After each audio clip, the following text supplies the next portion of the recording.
क्या आपको पता है कि रिकॉल या फिर प्रत्यावर्तन सिर्फ पंच और सरपंच के खिलाफ लाया जाता है? अगर नहीं पता तो welcome to Panchayati Raj series.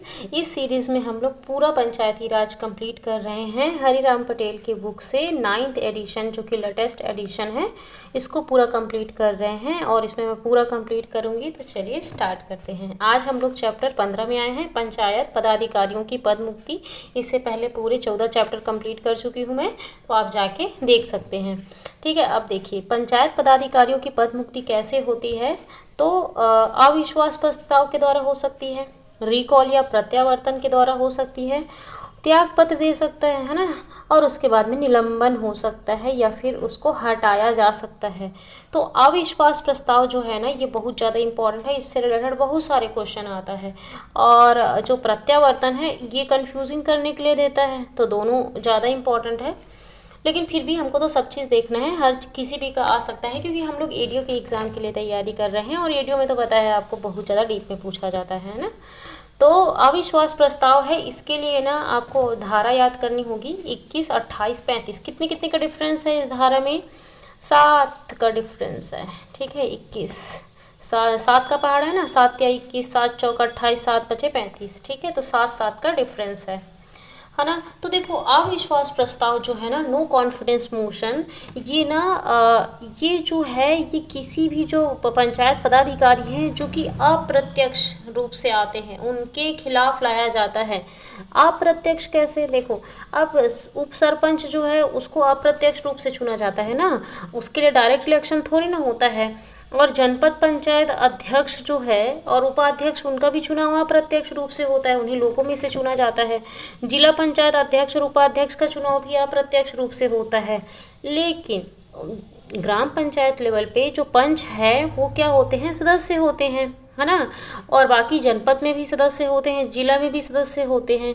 यहाँ पे ग्राम पंचायत लेवल पे पंच होते हैं, लेकिन सरपंच एक अपवाद है कि ये प्रत्यक्ष निर्वाचित होता है, तब भी इसके खिलाफ अविश्वास प्रस्ताव लाया जाता है। तो एक चीज़ को बस याद रखिएगा, बाकी अविश्वास प्रस्ताव जो है वो सब के सब किसके खिलाफ लाया जाता है?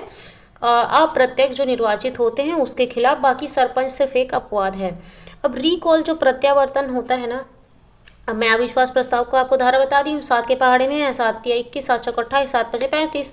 अब रिकॉल जो है ना, का रिकॉल, ठीक है, इसको प्रत्यावर्तन बोल देगा तो वो मत करना। प्रत्यावर्तन मतलब वापस लाना, और रिकॉल भी मतलब वापस बुलाना ही होता है। ठीक है, तो रिकॉल का मतलब 21 का, क्या 21 का, और किसके खिलाफ होता है? अभी मैं बताई थी, सरपंच और पंच के खिलाफ रिकॉल होता है। ठीक है, बाकी किसी पे लेवल पे कहीं नहीं होता, उप सरपंच के खिलाफ भी रिकॉल नहीं होता, है ना। सिर्फ ग्राम पंचायत लेवल में होता है, वो भी जो भी इलेक्टेड मेंबर हैं उन्हीं के खिलाफ रिकॉल आता है। त्याग पत्र ना, अगर वो खुद से रिजाइनेशन दे देते हैं, उनको काम अच्छा नहीं लग रहा या फिर कुछ भी, तो त्याग पत्र जो है ना वो धारा 37 में है। ठीक है, और निलंबन सस्पेंशन 39 निलंबन।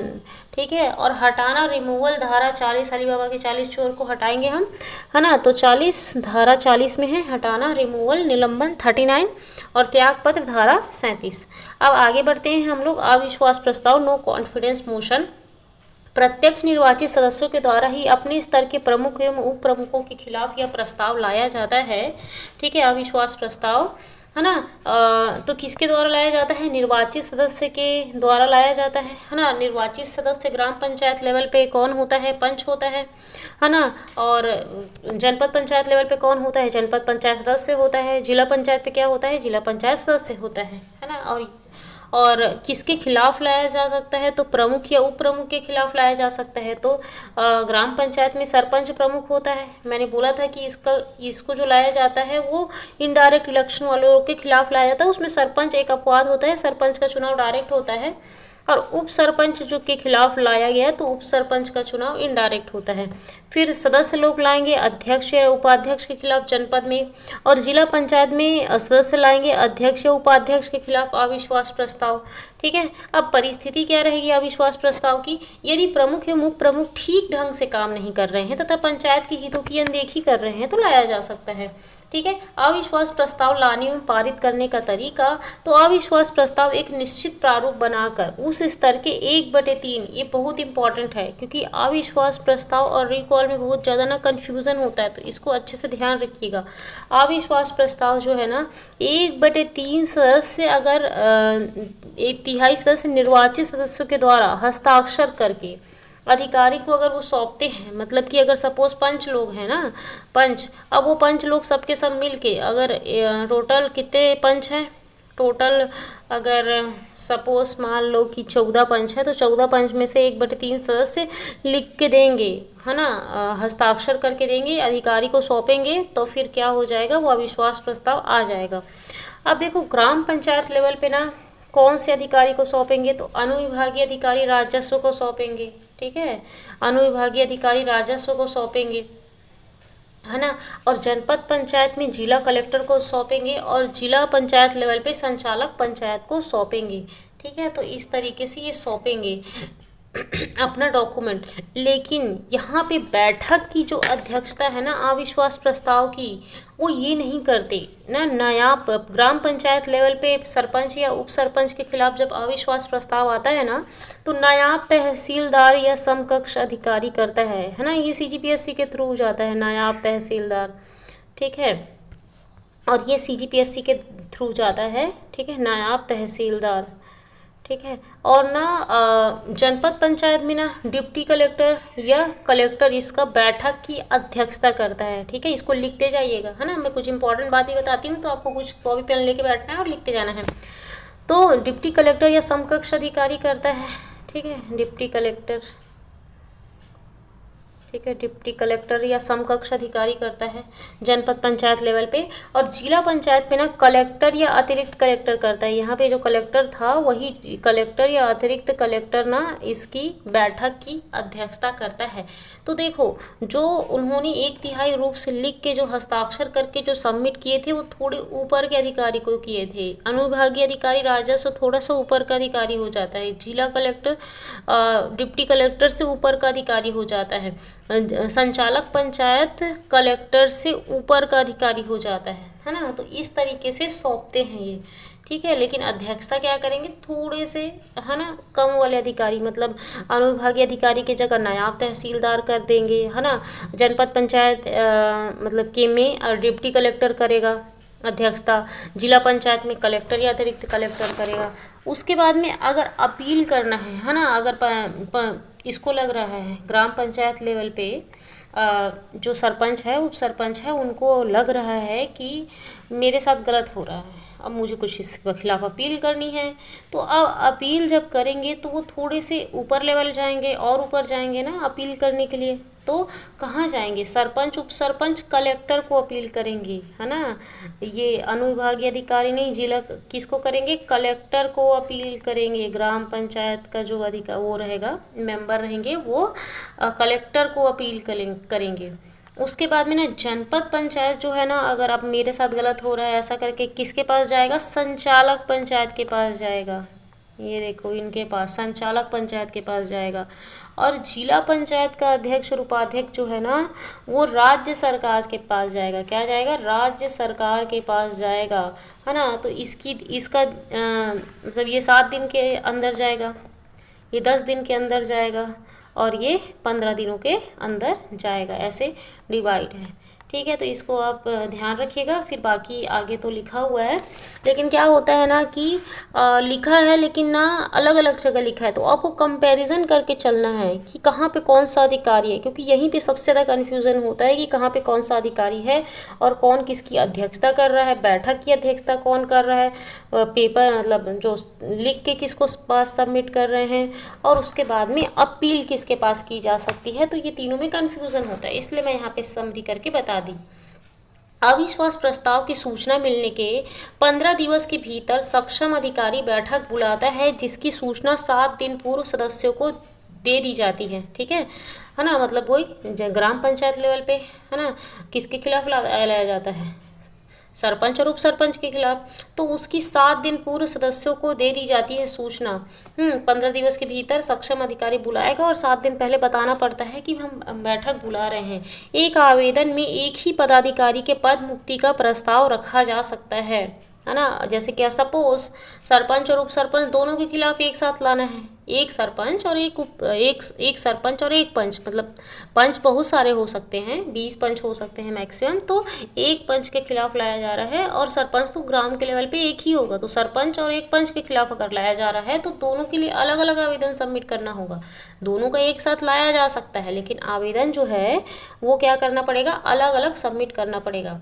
अविश्वास प्रस्ताव पर चर्चा करने व उस पर मतदान करने के लिए विशेष बैठक बुलाई जाएगी और बैठक की अध्यक्षता राज्य सरकार द्वारा नियुक्त विहित अधिकारी के द्वारा की जाएगी, जिसे इसके लिए नियुक्त किया गया है। तो मैंने बताया था, है ना, सरपंच उप सरपंच के लिए नायब तहसीलदार, जनपद के लिए डिप्टी कलेक्टर और जिला पंचायत के लिए कलेक्टर, ये अध्यक्षता करेगा, है ना। तो देखो, अविश्वास प्रस्ताव की बैठक की अध्यक्षता कौन करता है, तो सरपंच या उप सरपंच के लिए नायब तहसीलदार या समकक्ष अधिकारी होता है, जनपद पंचायत के लिए डिप्टी कलेक्टर या समकक्ष अधिकारी होता है, और जिला पंचायत के लिए कलेक्टर या अतिरिक्त कलेक्टर होता है।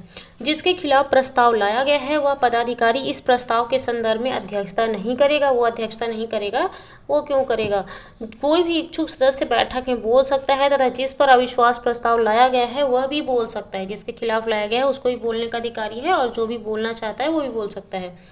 अविश्वास प्रस्ताव तभी पास होगा जब उस बैठक में उपस्थित और मतदान करने वाले सदस्यों के, ये देखो ये बहुत इंपॉर्टेंट है, बहुत बार पूछा जाता है, देखो कितने बार पूछा गया है, ये क्वेश्चन बहुत इंपॉर्टेंट है, ठीक है। तो उपस्थित और मतदान करने वाले सदस्यों के 3/4, 3/4 का मतलब क्या होता है, 75% लोग, ठीक है। 3/4 मतलब 75%, ठीक है। तो 75% जो वहाँ पे प्रेजेंट है वो 75% क्या करेंगे, हाँ, अविश्वास प्रस्ताव पारित हो जाना चाहिए के पक्ष में वोट करेंगे। और साथ ही साथ जो कि ना बहुमत से जो पंचायत गठन करने वाले सदस्यों की कुल संख्या के 2/3, 2/3 से अधिक बहुमत से संकल्प पारित हुआ हो। मतलब कि सपोज पंच लोग अगर सरपंच के खिलाफ अविश्वास प्रस्ताव लाए, और सरपंच कितने हैं, पंच कितने हैं, पंच मैक्सिमम 20 हो सकते हैं, तो सपोज 20 पंच हैं, है ना। तो 20 पंच हैं तो उसमें से टोटल 20 पंच है, तो उसमें से टोटल में से 2/3 होना चाहिए। और सपोज कोई पंच नहीं आया, उस समय उपस्थित नहीं हुआ, या फिर कोई कारण हो गया, तो सपोज 18 पंच है, तो 18 उपस्थित सदस्यों के 3/4 और कुल सदस्यों के 20 के 2/3, ठीक है। 20 के 2/3, और 2/3 कितना परसेंट होता है, 66.66% होता है ना। तो ये कम है और ये ज़्यादा क्यों है, तो क्योंकि कई बार ऐसा होता है कि कुछ लोग उपस्थित नहीं हैं, है ना। तो उपस्थित नहीं है तो अगर टोटल के हैं सबके तो चल जाएगा, लेकिन वहाँ पे उपस्थित कुछ कभी कभार कम हो जाते हैं, कुछ काम से बाहर कुछ लोग चले गए, तो जितने हैं उसमें से 75% लोग बोलेंगे, मतलब 3/4 लोग बोलेंगे कि हाँ इनको हटाया जाना चाहिए, तभी वो क्या होगा, पारित होगा, ठीक है।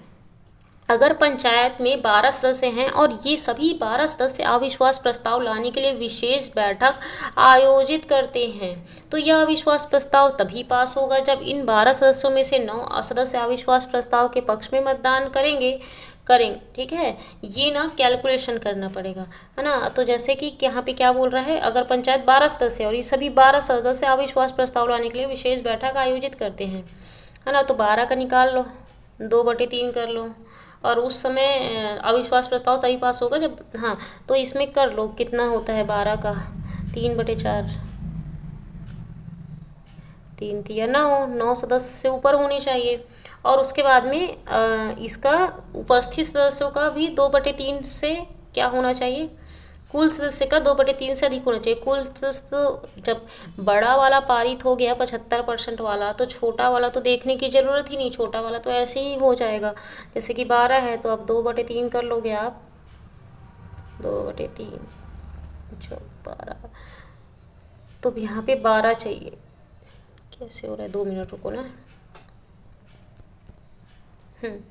तो 12 है, टोटल 12 सदस्य हैं, उसका 2/3 चाहिए, हाँ, 4 दूनी 8, ठीक है, 8 सदस्य, ठीक है। तो 8 सदस्य, लेकिन यहाँ पे तो ये बोला है ना कि 12 सदस्य वहाँ पे अविश्वास प्रस्ताव के लिए उपस्थित हैं बोला है ना।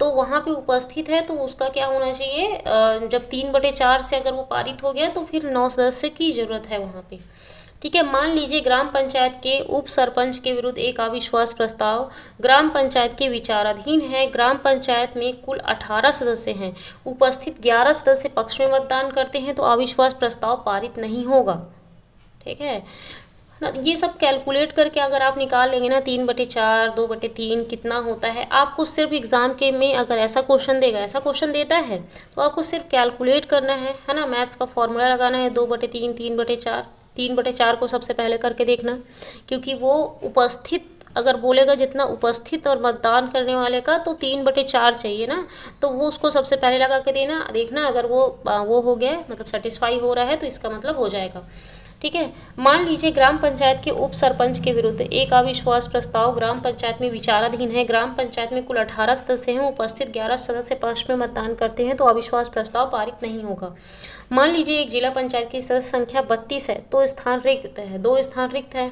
अब उपस्थित बोला है तो 2 स्थान रिक्त है, मतलब यहाँ पे हो जाएगा 30।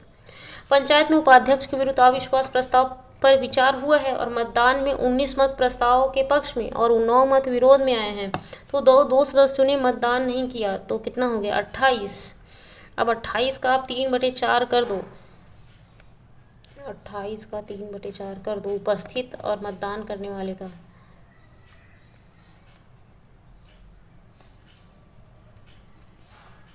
इक्कीस चाहिए, 21 सदस्य चाहिए, लेकिन यहाँ पे 19 मत प्रस्ताव में पक्ष में है और 9 मत विरोध में है, तो अब ये प्रस्ताव पारित नहीं होगा, ठीक है। तो इस तरीके से बस कैलकुलेट कर लेना है, ठीक है। नोट, प्रमुख एवं उप प्रमुख को चर्चा बैठक में भाग लेने में अपना पक्ष रखने का मौका दिया जाता है, ठीक है। अपील, अब देखो वो बोल रहा है मेरे साथ गलत हुआ है, अविश्वास प्रस्ताव पारित हो गया, सरपंच बोल रहा है या फिर जनपद पंचायत का अध्यक्ष उपाध्यक्ष जिला पंचायत का ही बोल रहे हैं, तो वो किसके पास जाएंगे, है ना।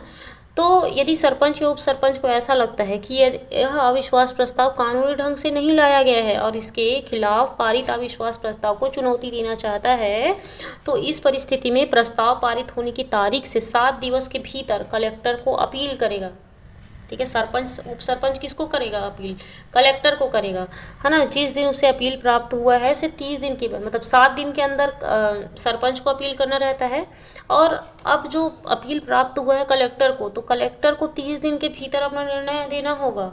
अगर कलेक्टर बोलता है कि नहीं ये ठीक है, तो क्या होगा, अविश्वास प्रस्ताव पारित हो जाएगा। अगर कलेक्टर उसके खिलाफ और थोड़ा बहुत जांच वाच करता है और उसको लगता है कि नहीं ये गलत हुआ है करके, तो वो खारिज किया जा सकता है, कलेक्टर कर देगा, ठीक है। तो सरपंच उप सरपंच किसके पास जाके अपील करेंगे, तो 7 दिनों के भीतर अपील करेंगे। ये क्वेश्चन पूछा जाता है, 7 दिन 10 दिन 15 दिन बोल दिया, अब आप कन्फ्यूज़ हो गए लेकिन सरपंच उप सरपंच को 7 दिन के भीतर करना है, तो अंतिम कलेक्टर को अपील करेंगे और अंतिम निर्णय 30 दिन के भीतर होगा। जनपद पंचायत अध्यक्ष और उपाध्यक्ष ना 10 दिनों के भीतर अपील करेंगे और संचालक पंचायत को अपील करेंगे और अंतिम निर्णय 30 दिन के भीतर ही आएगा। जिला पंचायत अध्यक्ष और उपाध्यक्ष ना 15 दिनों के भीतर अपील कर सकते हैं, राज्य सरकार को अपील करेंगे और अंतिम निर्णय 45 दिन के भीतर होगा। तो ये तीनों बहुत इंपॉर्टेंट है, यही बहुत पूछा जाता है, ठीक है। तो इसको ध्यान रखिएगा एकदम से, ठीक है। कब नहीं लाया जाएगा अविश्वास प्रस्ताव, अगर पद ग्रहण हुआ उसके 1 वर्ष के कालावधि के भीतर नहीं लाया जा सकता, ठीक है। मतलब कि अगर सरपंच चुनाव लड़के आया है 2020 में, तो 2021 में नहीं लाया जा सकता, 1 साल उसका कार्यकाल कंप्लीट होना चाहिए तब लाया जाएगा। यदि पदाधिकारी के कार्यकाल की समाप्ति 6 माह बची हो, अब 6 माह बची है तो चुनाव ही होने वाला है, तो अविश्वास प्रस्ताव लाने का क्या मतलब, पूरा विश्वास प्रस्ताव उस तारीख से जिस तारीख से पूरा विश्वास प्रस्ताव लाया गया था 1 वर्ष के भीतर नहीं लाया जा सकता। मतलब कि पहले अविश्वास प्रस्ताव लाया गया था उस पर्सन के खिलाफ, ठीक है, 2022 में लाया गया था, तो अब 1 साल कंप्लीट होने दो, उसके बाद में फिर नेक्स्ट बार लाया जा सकता है, 1 वर्ष के भीतर नहीं लाया जा सकता। ठीक है, कम से कम उसको काम करने का मौका तो दिया जाए। अब पता चला कि वो काम ही नहीं कर रहे हैं, तो काम ही नहीं करने का, आपने उसका काम देखा ही नहीं और उसके बाद में अविश्वास प्रस्ताव ला दिए, तो ये तो गलत है ना, तो इसलिए थोड़ा देखा जाता है। अब देखो दूसरा हमारा टॉपिक है पंचायत के सदस्यों को वापस बुलाया जाना या प्रत्यावर्तन या रिकॉल। ठीक है, अब मैं बताई थी इसको, रिकॉल का, है ना, रिकॉल का, है ना, 21 का में दिया हुआ है, और सिर्फ 2 लोगों को रिकॉल करके बुलाया जा सकता है। अविश्वास प्रस्ताव पारित हो गया तो सरपंच और पंच को सिर्फ रिकॉल के द्वारा बुलाया जा सकता है। ठीक है, प्रावधान ना छत्तीसगढ़ पंचायती राज अधिनियम 1993 के धारा 3 के धारा 21 का के तहत दिया हुआ है ये, है ना। आशय ना जनता द्वारा प्रत्यक्ष चुने हुए प्रतिनिधियों को जनता द्वारा वापस बुलाना प्रत्यावर्तन कहलाता है। ये देखो, जो अविश्वास प्रस्ताव आया था वो पंच ला रहे थे, ठीक है, पंच ला रहे थे, और वहाँ पे मतलब जनपद पंचायत के लेवल पे लोग जो सदस्य हैं वो ला रहे थे, जिला पंचायत के भी सदस्य ला रहे थे, जो इलेक्टेड मेंबर थे वो अविश्वास प्रस्ताव ला रहे थे। लेकिन वापस बुलाया जाने वाला जो काम है ना, वो सिर्फ तो सिर्फ लोगों के द्वारा होगा, जो लोग जिन्होंने उनको चुना है उनके द्वारा होगा। ठीक है, तो ये चीज़ एकदम ध्यान देने की बात है ना। तो चुने हुए प्रतिनिधियों को जनता द्वारा वापस बुलाना प्रत्यावर्तन कहलाता है। किसके द्वारा? मतदाता के द्वारा बुलाया जाता है। ठीक है, मतदाता के द्वारा बुलाया जाता है वापस। और किसके खिलाफ? सरपंच और पंच को वापस बुलाया जा सकता है, वापस आ जाओ करके। नोट, नगरीय निकाय क्षेत्र में नगर पंचायत अध्यक्ष, नगर पालिका अध्यक्ष एवं महापौर को भी प्रत्यावर्तन के माध्यम से वापस बुलाने जाने का प्रावधान है। तो यहाँ पे प्रत्यावर्तन पंचायती राज में तो सरपंच और पंच के खिलाफ ही वापस बुलाया जा सकता है, वापस बुलाया जा सकता है। लेकिन नगरीय निकाय में ना जो नगर पंचायत का अध्यक्ष है, नगर पालिका का अध्यक्ष है और महापौर है, इनका भी डायरेक्ट चुनाव होता है, तो इनको भी प्रत्यावर्तन के थ्रू वापस बुलाया जा सकता है या रिकॉल के थ्रू। ठीक है, के माध्यम से वापस बुलाने जाने का प्रावधान है। परिस्थिति, अगर पंचायतों के पदाधिकारी ग्राम सभा के निर्देश को नहीं मान रहे हैं या अपनी मनमानी कर रहे हैं, सभा गुप्त मतदान के द्वारा, ठीक है, गुप्त मतदान होगा और उसके द्वारा सरपंच और पंचों को वापस बुला सकती है। ठीक है, तो गुप्त मतदान होगा। प्रस्ताव लाने एवं पारित करने का तरीका, ठीक है, लाने एवं पारित करने का तरीका क्या होगा? तो वापस बुलाने की ऐसी कोई प्रक्रिया तब तक आरंभ नहीं की जाएगी जब तक कि सरपंच के लिए ग्राम सभा के, देखो यहाँ पे ग्राम पंचायत नहीं बोला है, ये चीज़ ध्यान देने की जरूरत है, ऑब्जेक्टिव में यहीं पे फंसते हैं लोग। ग्राम पंचायत नहीं, ग्राम पंचायत में पूरे पंच से मिलकर ग्राम पंचायत बनता है, लेकिन ग्राम सभा लोगों के द्वारा बनता है। किसके द्वारा बनता है? लोगों के द्वारा बनता है। तो ग्राम सभा की कुल सदस्य संख्या के कम से कम 1/3 सदस्य, जितने लोग वहाँ पे रहते हैं ग्राम सभा में, वो 33% लोग लिख के देंगे, है ना, लिख के देंगे और अधिकारी को देंगे कि हमको वापस बुलाना है। तब फिर ये प्रक्रिया चालू की जा सकती है गुप्त मतदान के द्वारा। और फिर ये प्रक्रिया चालू कर दी गई और वो 50% लोगों ने मतलब जो मत दिया वो अपने पक्ष में दिया कि हाँ हमको वापस बुलाना है, 50% से ऊपर। ठीक है, तो देखो वहाँ पे क्या था, वहाँ पे अविश्वास प्रस्ताव के लिए तो 3/4 था, है ना, और कुल सदस्य संख्या का 2/3 था। लेकिन वापस बुलाए जाने के लिए 1/3 लोग लिख के देंगे, और अगर 50% से ऊपर लोग हाँ मत भर दिए कि हाँ हमको, मतलब वोट पक्ष में दे दिए कि हाँ वापस बुलाना है उस पर्सन को, तो वापस बुला जाएगा। तो देखो दोनों में डिफरेंस देखो, अविश्वास प्रस्ताव और रिकॉल में बहुत डिफरेंस है। ठीक है, वापस बुलाने की कोई प्रक्रिया तब तक आरंभ नहीं की जाएगी जब तक सरपंच के लिए ग्राम सभा की कुल सदस्य संख्या का कम से कम 1/3 सदस्यों के द्वारा अभियोग पत्र या सूचना पत्र पर हस्ताक्षर न कर दिया जाए और उसे विहित प्राधिकारी, सक्षम अधिकारी जैसे अनुविभागीय अधिकारी, है ना, अनुविभागीय अधिकारी के पास ही अविश्वास प्रस्ताव पारित करने के लिए भी वहाँ पे किया जाता था। ठीक है, मतलब आवेदन दिया जाता था, और यहाँ पे भी दिया जा रहा है। ठीक है, तो 1/3 सदस्यों के द्वारा अभियोग द्वारा सूचना पर हस्ताक्षर करके अनुविभागीय अधिकारी को प्रस्तुत ना कर दिया जाए। ठीक है, इसके बाद राज्य निर्वाचन आयोग द्वारा गुप्त मतदान की व्यवस्था की जाती है। ठीक है, गुप्त मतदान की व्यवस्था की जाती है, और उसके बाद में अगर ग्राम पंचायत के भीतर ग्राम सभा का गठन करने वाली सदस्यों की कुल संख्या की आधे से अधिक, ठीक है, आधे से अधिक आधे से अधिक 1/2 सदस्यों के बहुमत द्वारा गुप्त मतदान सरपंच को वापस बुलाने के पक्ष में मत देते हैं तो बहुमत पारित होने पर वह पंचायत पदाधिकारी अपने पद से तत्काल प्रभाव से रिक्त समझा जाएगा। ठीक है, तो जो लिख के जो साइन देते थे ना, साइन करके देते थे ना, वो वहाँ पे भी मतलब जब वहाँ पे वापस बुलाते थे, है ना, तो वहाँ पे भी 1/3 सदस्य लोग लिख के देते थे। ठीक है, और यहाँ पे भी लिख के दे रहे हैं 1/3 सदस्य। ठीक है, वहाँ पे जो लोग थे, ठीक है, पंच लोग थे या फिर जहाँ पे उन लोग सदस्य थे, जनपद पंचायत के सदस्य, जिला पंचायत के सदस्य, वो लिखित में देते थे, है ना। और यहाँ पे भी ग्राम पंचायत के लोग 1/3 लोग लिख के दे रहे हैं। ठीक है, अब गुप्त मतदान की व्यवस्था की जाएगी, उसके बाद में फिर गुप्त मतदान होगा और 50% से ऊपर लोग अगर बोलेंगे कि हाँ हटाया जाना चाहिए तो हटा दिया जाएगा, मतलब वापस ला लिया जाएगा। ठीक है, पंच हेतु वार्ड से 1/3 सदस्यों द्वारा हस्ताक्षर कर अनुविभागीय अधिकारी को दिया जाता है तथा गुप्त मतदान की वही प्रक्रिया होती है। अपील।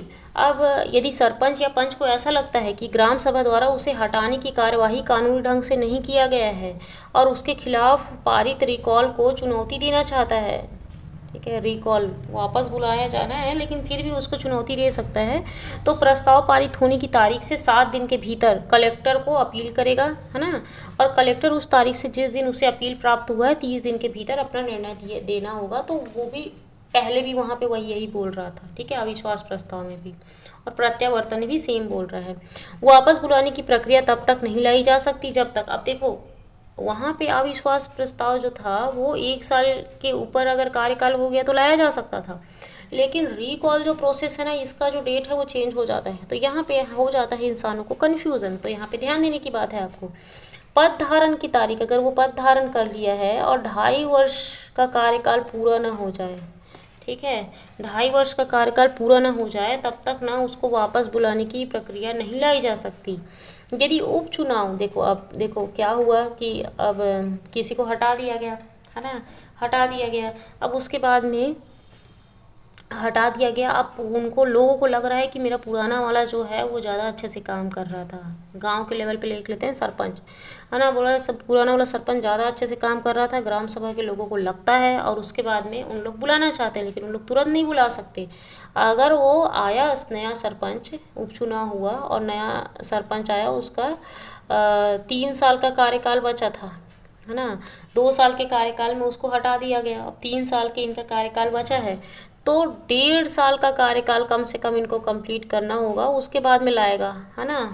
अगर 2 साल का कार्यकाल है तो उनको आधा कार्यकाल, कम से कम उनका 2 साल का कार्यकाल बचा है तो 1 साल का कार्यकाल वो कंप्लीट करेगा तभी आएगा, ठीक है। यदि कार्यकाल 6 महीने बचा है तो नहीं लाया जाएगा वापस बुलाने वाला, है ना। और उपचुनाव में अगर सरपंच का आधा कार्यकाल पूरा ना हुआ है तब भी नहीं लाया जा सकता, और 2.5 साल का कार्यकाल पूरा ना हो जाए तब तक नहीं लाया जा सकता प्रत्यावर्तन।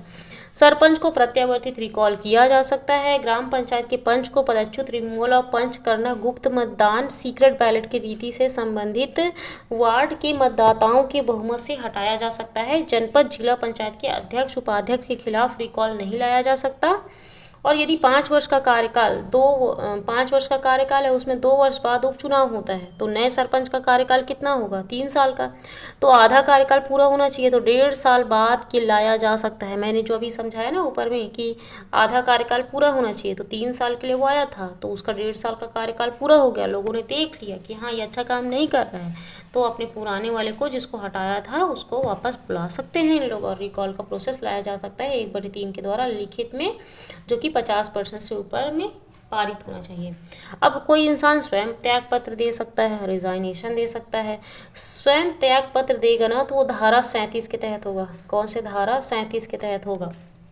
प्रावधान छत्तीसगढ़ पंचायती राज अधिनियम 1983 की धारा 37 के तहत होगा। पंचायत का कोई भी पदाधिकारी अगर अपने पद से स्वयं हटना चाहे तो वो अपना त्यागपत्र लिखित रूप में देकर अपने पद से हट सकता है, परंतु त्यागपत्र निवेदित करने वाला व्यक्ति उसके प्रभावशील होने के पूर्व अपना त्यागपत्र वापस ले सकेगा। मतलब कि वो प्रभावशील नहीं हुआ, लोग बोल रहे हैं सोच लो भाई अभी दे हो त्यागपत्र, लेकिन हमने एक्सेप्ट नहीं किया, थोड़ा सोच लो एक बार करके, तो वो अगर लग रहा है उसको कि नहीं मेरे को नहीं करना चाहिए इस ये काम को और मेरे को नहीं छोड़ना चाहिए, तो वो वापस ले सकता है। है ना, लेकिन एक्सेप्ट हो गया त्यागपत्र, तो फिर नहीं हो सकता कुछ। ठीक है, त्यागपत्र ना सरपंच व उप सरपंच देते हैं किसको, जिला संयुक्त संचालक, उप संचालक, पंचायत एवं समाज कल्याण को त्यागपत्र देते हैं।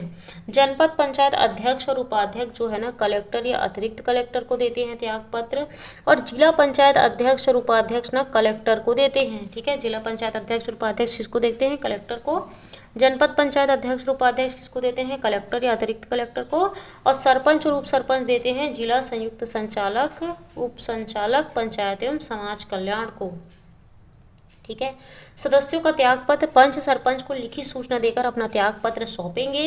जनपद पंचायत सदस्य बीडीसी अपना त्यागपत्र जनपद पंचायत अध्यक्ष को लिखित सूचना देकर सौंपेंगे, और जिला पंचायत सदस्य अपना त्यागपत्र जिला पंचायत अध्यक्ष को लिखित सूचना देकर सौंपेंगे। मतलब कि जो सदस्य होते हैं वो अध्यक्ष को सौंपते हैं, जनपद में भी जिला में भी।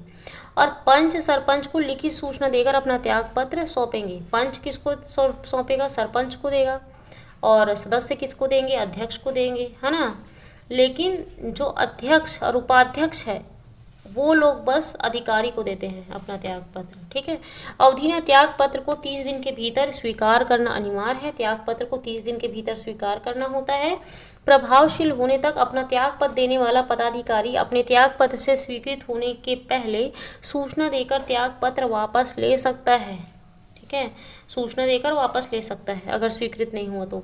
विहित प्राधिकारी त्यागपत्र स्वीकार करता है तो वह अधिसूचना जारी करेगा और उसी दिन से पद रिक्त माना जाएगा। इसमें याद रखिएगा। नेक्स्ट है पंचायत के पदाधिकारियों का निलंबन, निलंबन 39। ठीक है, निलंबन 39।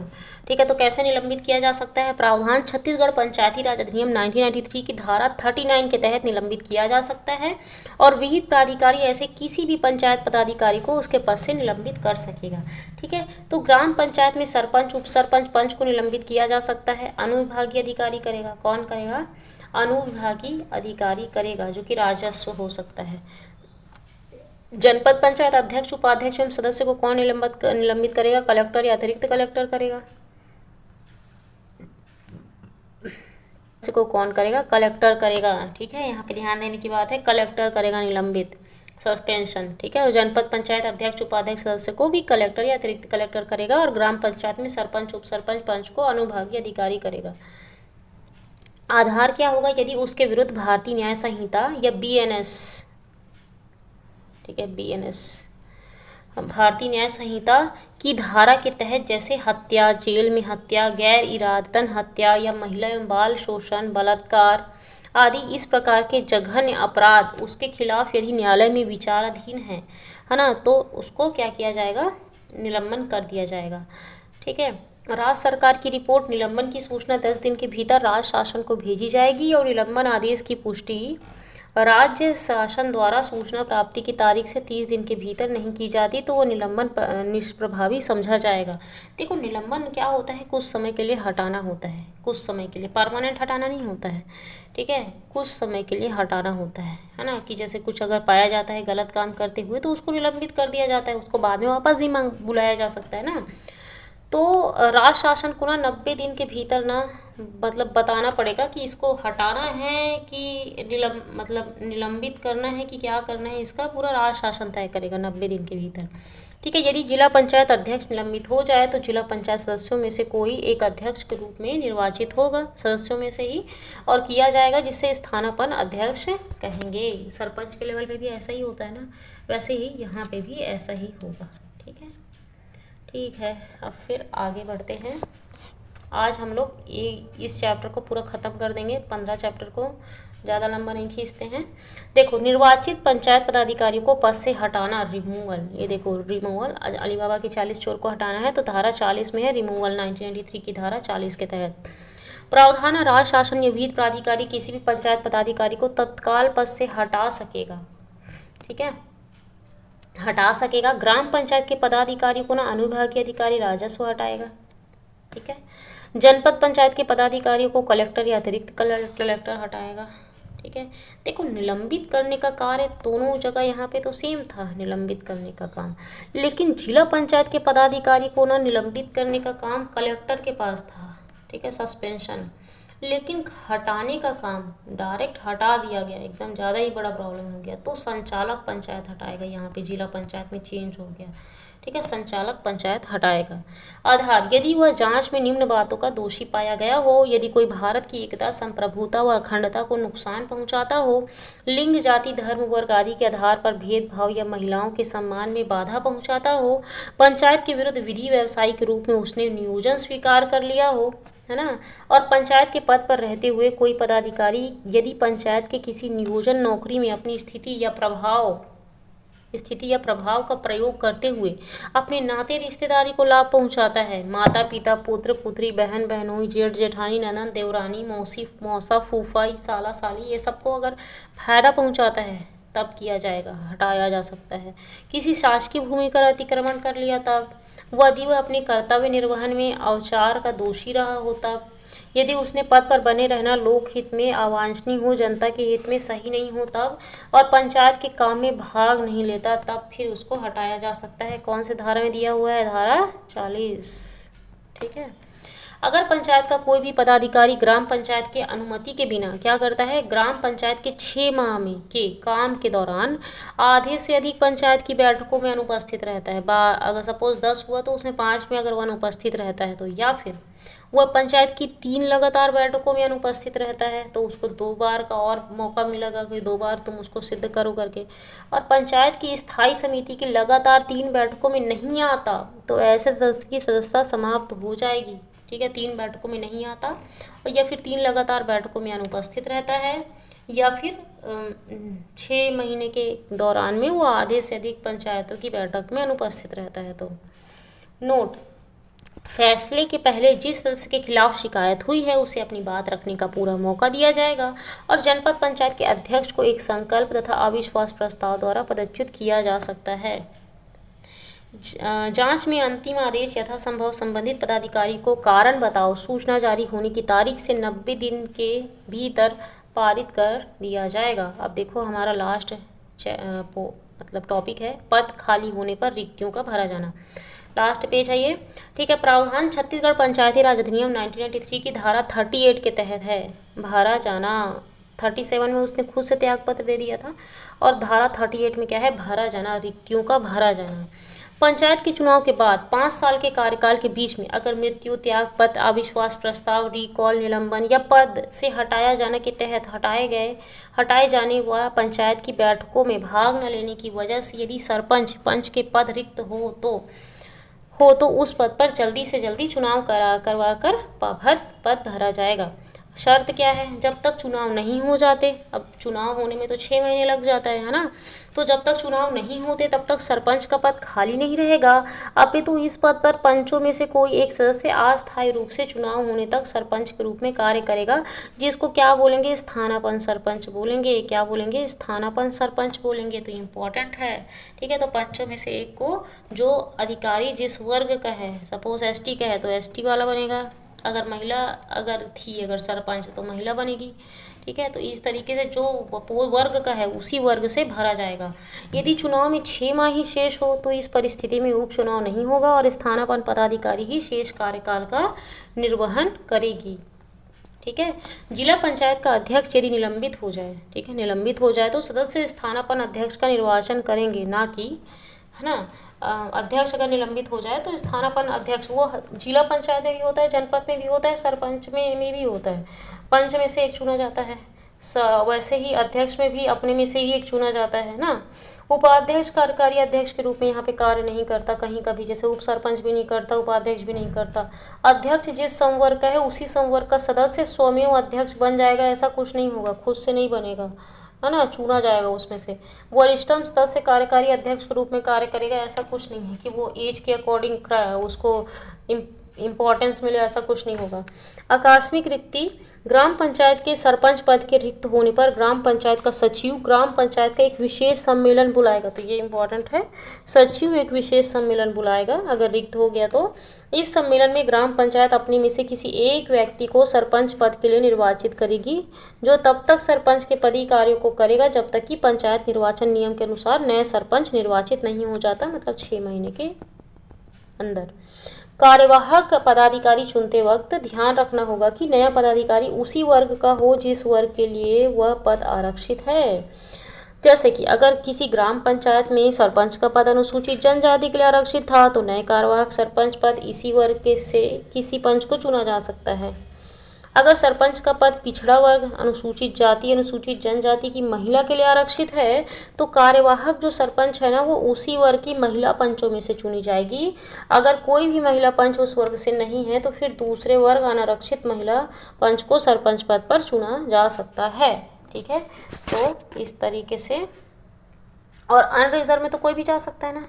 ठीक है, अनरिजर्व में कोई भी जा सकता है।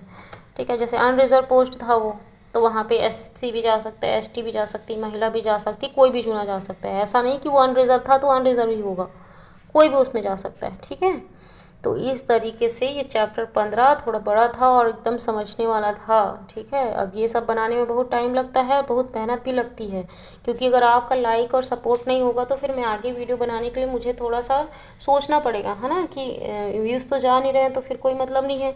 तो इसलिए आपको शेयर करना है इसको, ठीक है, और लाइक तो करना ही है ना, और साथ ही साथ आगे जो है अपकमिंग सब वीडियो को देखना है। तो चलिए बाय बाय। ठीक।